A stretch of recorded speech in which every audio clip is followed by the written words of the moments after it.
بیایید بریم قرعه کشی کنیم و یه بسته دیگر رو با هم آنباکسش کنیم.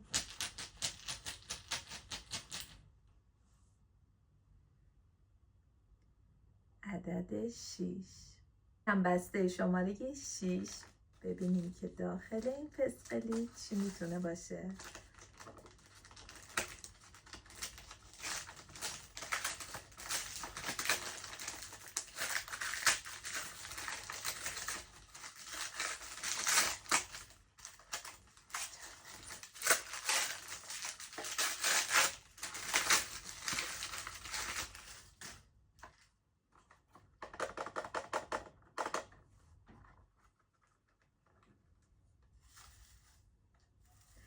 یه دستبند بچه ها. وای مینیه، چقدر خوشگله.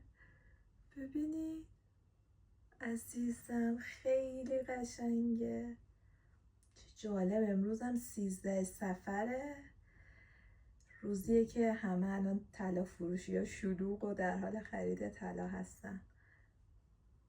شما بهش اعتقاد دارید بچه ها؟ من هر سال خودم یه تیکه کوچیکم شده طلا میگیرم. یکی هم تعریف میکرد که نیت کرده یه جاسویچی گرفته به نیت خرید ماشین و سال بعدش ماشین خریده. شما برام کامنت کنید اعتقاد دارید به 13 صفر چیزی میخرید یا نه؟